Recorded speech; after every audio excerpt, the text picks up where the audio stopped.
Hey everyone, it's Sephiroth. Going to be doing a recap of today's live stream. It's the Blade and Bulwark coming up tomorrow. The Blade is Artemis or Poseidon. Bulwark is Valorn or Volstan. There's your two new relics right there, and pretty much standard stuff until you get up to about 9k for Valorn's helm, and then at 11k you got the Bulwark for your defensive Titan. And what you do with that is you go into the Divine Altar and then you choose between Valorn and Volstan. And the only reason I'm saying that is because it's been a really long time, in case you forgot or in case you've joined the game in the past 5-6 months since they actually had a Choose Your Titan event. So yeah, win that token and then go on over into the Divine Altar and pick which one you want out of Volstan or Valorn. Then the next thing up is the Blade token at 16k, and you do the same thing. You go into the Divine Altar and then you pick either Artemis or Poseidon. And I would say I'm leaning heavily towards Artemis. Even two Artemises are better than one Poseidon, in my opinion. And then after that is the Sunken Armor. And it's pretty much just an attacking relic. I mean, nobody really uses range to attack a melee summoner. So this first skill of Omega Imperial's resist against ranged is not going to help you on defense 99.99% of the time. So yeah, this I mean, at least it does have the other two skills, but the first one is a total bust on defense, but it's also a really big boost on offense. So if you've been using your Poseidon and struggling to win, this relic could be a good relic for you to get and then use him to get a lot more wins than you have been previously. And then next up is the Hunter's Bow, which has Omega Panther's critical, Panther's armor piercing, and then Titan and Army resist against ranged. Now this one actually could help you out a bit here and there on defense if you want to mess somebody up who's attacking you with Storm Maidens, and you have full lightning resist, and you have maybe another relic that offers resistance to ranged, such as like Gungnir. Then you put the Hunter's Bow on there as well, and then you might have a little something something that could really mess somebody up if they're going to attack you with Storm Maidens. You know, the Panthers will live long enough to reach their troops. It's going to catch them off guard, and it's going to ruin their day. But it's going to be like a one-time thing.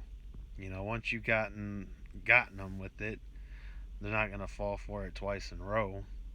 So, not that useful on defense, but yet another good relic for attacking. Next up, we got the two new 5-star relics. This one is for Rangers. Bow of the Gods, 70% Titan damage, 40% troops resist against all elements, and 40% all troop armor piercing. Now, the current one, the Stormbringer, gives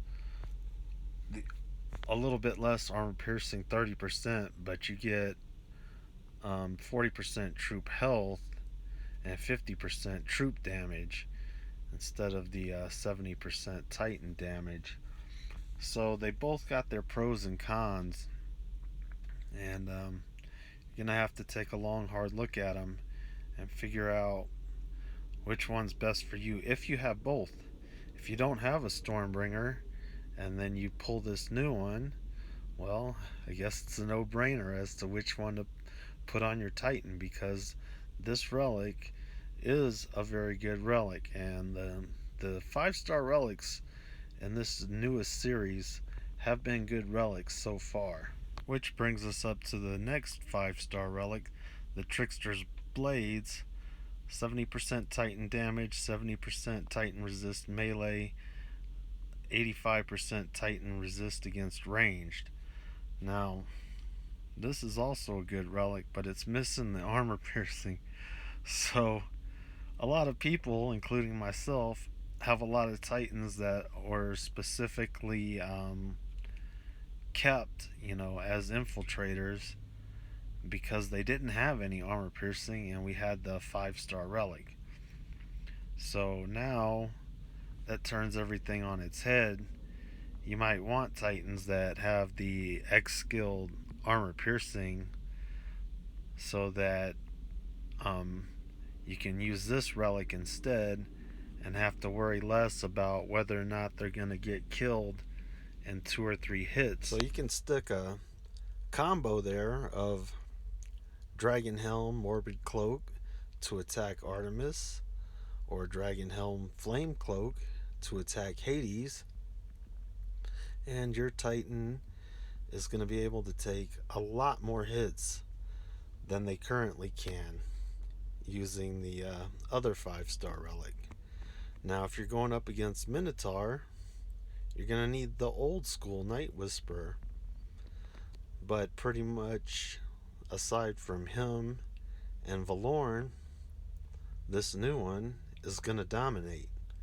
And you can bring back soloing with infiltrators with this relic. At least I believe you can. If I had a test account, I would know for sure, but I don't. So I'm sorry about that, guys. Ask Godan or Zalon to hook it up. So we'll move on to talk about the last little bit of stuff from this live stream, and that's things included in the update that's coming out either later this week or first thing next week, such as damage against Titans is being removed. They're going to have A to Z relic sorting, and yeah, that's pretty much it that I can think of off the top of my head. There was a bunch of other stuff that's concerning the next update after the one that's coming out this week or next week, but we'll deal with that when the time comes, because these guys can change their minds on a dime, such as this week right now is supposed to be a conquest event and it's not. I'm a little bit disappointed with that, but a choose your own Titan is a pretty good runner-up. It's almost as good as Conquest. So yeah, that's about it. See you guys next time. Bye.